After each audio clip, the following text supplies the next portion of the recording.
Ahmedabad 2024 survey found that 68% of Indian white-collar workers expect their roles to be partially or fully automated within 5 years. You have probably heard people say AI is coming for our jobs. But here's the real story. It's already here and it's changing things faster than we have imagined. Not just AI, but there are a lot of job roles which are already going to vanish in coming years due to several factors like climate change, demographic change, geopolitical conflicts. Today, let's understand which are the job roles which you must not choose as a career. Then, we will understand which are the skills which you must master to excel across different job roles. Chapter 1. Today, most Indian companies are going through some kind of digital transformation. Whether it's a hospital using AI to scan reports or a bank using chatbots for customer support, businesses are moving towards automation. So what does this mean for college students? The kind of jobs that once seemed like a safe entry point, like IT support or customer service, are slowly being eaten by machines. Those help desk roles where you troubleshoot issues or the call center jobs, many of them are being handled by smart chatbots now. Even data entry and clerical jobs are on the decline because companies can now automate these tasks completely. But that does not mean tech is stealing all your jobs. It's shifting them. While one side is disappearing, a new side is growing. There's rising demand for people who build these systems like AI specialists, machine learning engineers, and data scientists. The jobs are not vanishing. They are just moving to the other end of the tech chain. Part 2. The green shift. The world isn't just getting smarter, it's trying to get cleaner too. Across the globe, and especially in India, there's a big push towards green energy. We are talking solar panels, wind turbines, electric vehicles. And the shift is not just about saving the planet, it's also about changing the job market. India is making serious moves in this space. Solar parks are popping up in Rajasthan. Wind farms are expanding along the coasts.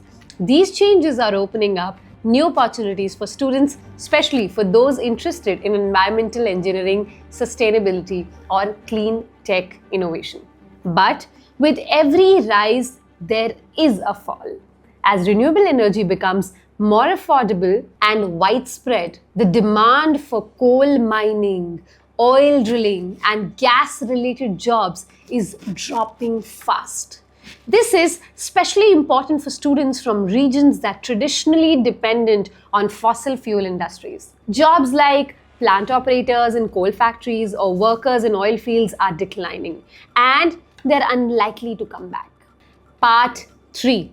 Economic uncertainty. Let's be honest, 2025 isn't the easiest year for the economy. Prices are high, companies are cutting costs, and most businesses are being extra cautious. In this kind of climate, two things happen. One, companies try to do more with less. And two, they look for ways to save money, often by replacing humans with machines. This hits certain job sectors hard, especially retail and manufacturing. For example, earlier, a big clothing store needed dozens of salespeople and cashiers. But now, a single QR code and self-checkout machine can do that job. And it's not just the malls. Small shops too are switching to digital systems. Online shopping is booming, but with it, the need for physical store staff is shrinking. In factories, it's the same story. Many manufacturing plants are automating their work, especially repetitive jobs like packaging, assembling parts, or machine operation. That means fewer jobs for manual workers or fresh graduates trying to enter these industries. But here's the twist. This doesn't mean factories and retail are dead. They are just evolving.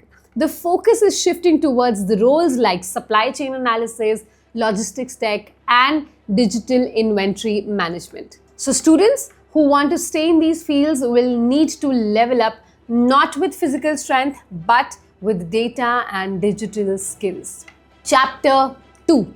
Skills that actually matter. Let's face it, with so much changing around us, from automation to climate shifts to economic slowdowns, the only thing that stays valuable is skills. And not just any skill, but the ones that work across fields and help you adapt whatever the future throws at you. Let's start with the one of the biggest non-negotiable today: digital and technical skill. No matter what you study, whether it's commerce, humanities, or science, being digitally literate is no longer an option. Employers now expect you to know your way around spreadsheets, presentations, and even basic software tools. But the real edge comes when you go a little deeper, learning to code, understanding AI, and picking up data science. Even knowing how cloud platforms like AWS or Azure work can give you a serious advantage. These are no longer a niche skill. They are becoming the language of every modern workplace. Whether you are in finance, marketing, or even agriculture, it's not about becoming a full-time techie. It's about being able to use technology smartly wherever you go. Second most important is communication skills. Here's something most students underestimate. Communication isn't just about speaking English fluently or writing perfect emails. It's about understanding how to express ideas clearly and connect with people even when things are complicated, awkward, or tense. Think about it. You could be the smartest coder in your class, but if you cannot explain your solution to your team, or if your report is too messy for your manager to read, you won't get far. In real world, how you say things are just as important as you say, and it goes beyond words. Imagine working on a project with someone from another state with a different accent, culture, or pace. Misunderstandings can creep in. That's where interpersonal communication kicks in, knowing how to listen, how to adapt your tone, and how to read the room. Take a real world example. A student joins a startup as a content marketer. She's full of ideas, but in meetings, she speaks so softly, unsure if her thoughts will make sense. Meanwhile, her teammate, who's less creative but more confident, keeps getting picked to lead campaigns. Why? Not because his ideas were better, but because he communicated them better. This happens in coding teams, in design teams, and even in NGOs. It's not about having good thoughts. It's about delivering them in the way others can understand and act on it. That's how careers grow. Not through silent talent, but through visible clarity. So, whether you are in sales or software marketing or even medicine, start treating communication like your core skill and not your soft skill. Practice writing short summaries of what you learned today. Explain your project to a friend from a non-tech background. Speak up in group projects. It's not performance, it's your preparation. Third is adaptability. There's this one guy I knew. Let's call him Rishi. Top of his class, brilliant at coding. Placed early in his final year. But 2 years into his job, the company pivoted. New product, new tech stack. Suddenly, everything he knew felt outdated.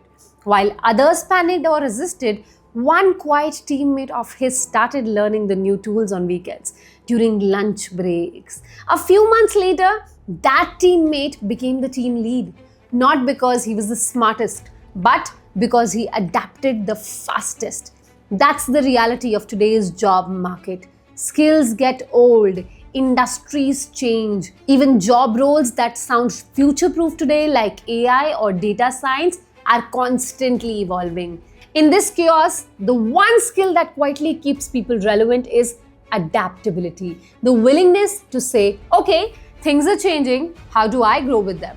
And it's not always technical. Sometimes it's emotional. The ability to switch from office to remote work without losing discipline. The flexibility to work with a new boss who does things very differently. Or the maturity to start from scratch because your old method no longer works. The students who win in the long run aren't the ones with the fanciest degrees. They are the ones who treat learning as a lifelong habit. They stay curious.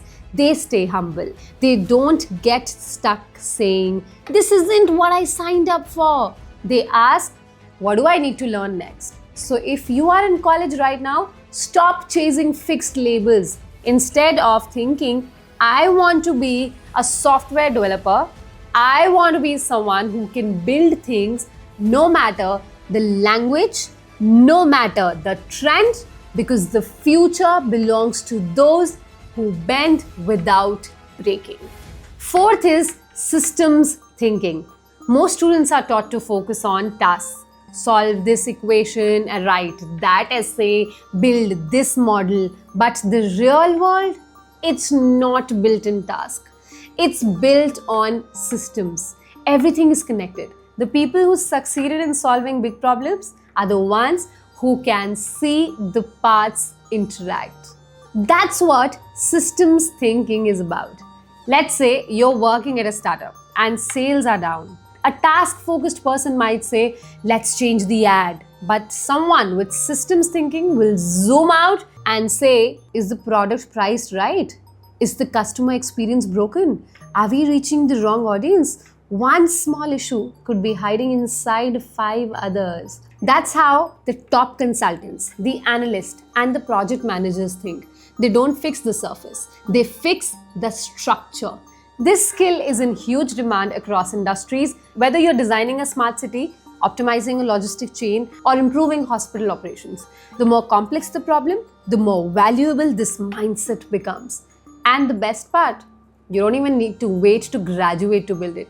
Start right now. Step back from the details, ask how things are connected.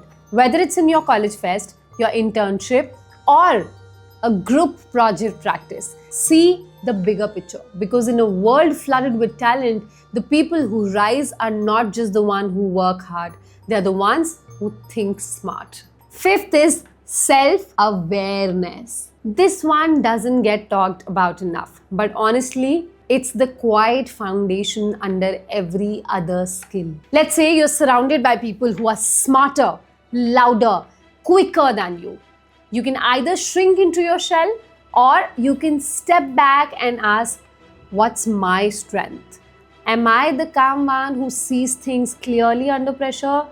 Am I the one who brings people together during messy group projects? Am I not the fastest, but the most consistent?" Self-awareness is the ability to know what you're good at, what you're not, and how you show up in a team or a task. It's knowing your blind spots before they trip you up. It's being honest with yourself, and not in a negative, but in a self-strategic way and self-respecting way. I've seen students jump into careers because someone else did. They follow trends not because they liked them, but because they didn't know what else to do. And 2 years later, they're burnt out. Not because the job was bad, but because it never matched who they were in the first place. A student who knows they thrive in people-facing roles should not feel guilty for not enjoying back-end coding. Just like someone who loves solitude and focus shouldn't force themselves into sales just for the glam. The goal isn't to fit in. The goal is to figure out where you naturally shine and then work hard to make that shine even brighter. And you don't need years of therapy to build this. Start small. After your next group project, reflect. What part did I enjoy the most? What drained me? Was I proactive or reactive? Did I ask for help when I needed it? Am I working the way I want to, or just how others expect me to work? So take this list, not as your homework, but as a compass. Also, comment the next topic you want us to cover and like the video. Don't forget to subscribe to Marwadi University.